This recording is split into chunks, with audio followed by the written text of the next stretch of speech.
Mengenai Ya, sosialisasi seperti yang tadi Anda sudah sampaikan, saya ingin dengar juga Pak seperti apa Kak masukan atau feedback dari pelaku usaha dan nelayan ketika PIT berbasis kuota ini disosialisasikan, silakan Pak. iya jadi memang jujur saya akui bahwa program sosialisasi yang kita sampaikan belum betul-betul apa namanya clear ya yang diterima lalu kemudian betul-betul oleh para pelaku ya, sehingga masih ada disinformasi. Hmm. Sebetulnya ini yang menjadi target kami di sini di 2024 ini untuk kemudian memberikan penjelasan. Yakin nanti suatu saat begitu ini dijalankan dengan baik dan dipahami dengan baik, ini akan menjadi satu industri yang tertata dengan rapi Hmm. antara pengusaha. Jadi tidak melulu pengusaha itu adalah bergerak di penangkapan, Hmm. tetapi bagaimana mengoptimalkan para nelayan menjadi nelayan yang produktif dan Hmm. kemudian mereka masuknya adalah di hilir misalnya begitu. Karena di sektor hilir sendiri kita belum baik ya. Jadi kalau kita bisa perhatikan di dunia seperti kayak di Korea, Ya, kemudian di Thailand, bahkan di Vietnam, itu negara-negara kita. Jangan kita bicara ke China ya. ya. Itu perusahaan-perusahaan di sektor perikanan itu valuasinya tuh di atas 1 miliar dolar. Hmm.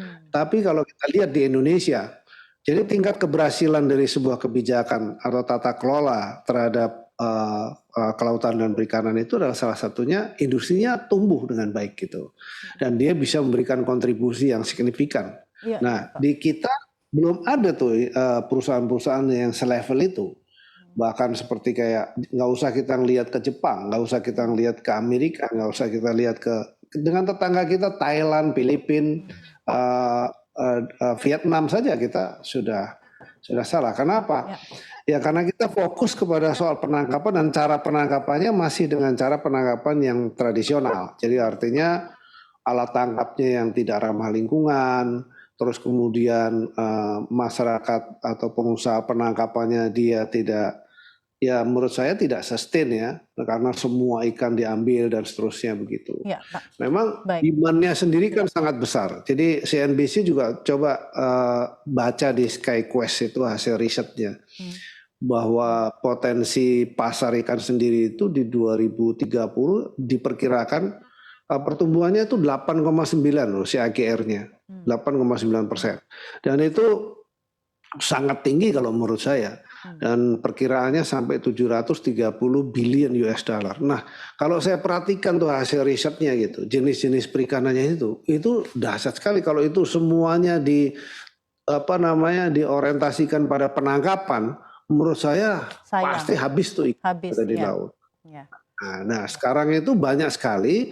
Sekarang ini makanya kita ada 5 kebijakan yang akan kita utamakan bukan penangkapan. Jadi PIT ini sedapat mungkin nanti dalam kurun waktu yang panjang dia harus menurun gitu. Hmm. Dia harus menurun, sementara yang harus meningkat itu adalah budidaya. Nah, Hmm. jadi itu salah satu. Contoh misalnya ada satu investor dari Amerika yang dia melakukan investasi di daerah Likupang, itu adalah ikan bubara. Hmm. Dia investasi di situ budidaya ikan bubara di kedalaman 200 meter dan produksinya itu satu tahun sekali produksi, tapi 8 bulan lah kurang lebih. Tapi sekali angkat tuh kira-kira 800 ton, Hmm. 700 ton gitu.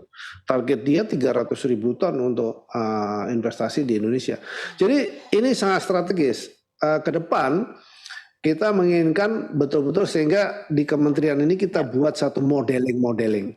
Nah, dengan modeling-modeling ini harapannya adalah nanti ada investor-investor lokal yang kemudian mereka mulai berpikir bahwa yang sustain itu adalah seperti ini. Seperti kayak Oke. misalnya ikan kakap misalnya begitu. Itu pasarnya besar sekali, tapi belum ada yang melakukan budidaya secara serius di situ.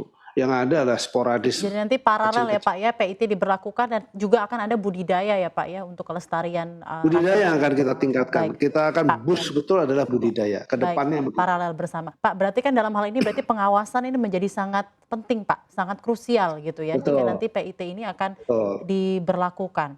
Nah bagaimana upaya KKP agar pengawasan ini nantinya berjalan efektif tidak hanya dari segi nanti regulasi diberlakukan, tapi juga SDM, lalu juga anggaran dan infrastruktur. Bagaimana Pak?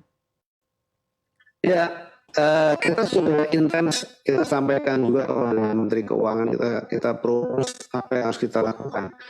Tahun ini kita akan meluncurkan 20 satelit nano ya untuk kemudian bisa terkoneksi langsung kepada seluruh kapal-kapal, baik itu kapal nelayan kecil maupun kapal nelayan besar. Nelayan besar tentu mereka kita harapkan memasangnya dengan spesifikasi yang kita tentukan.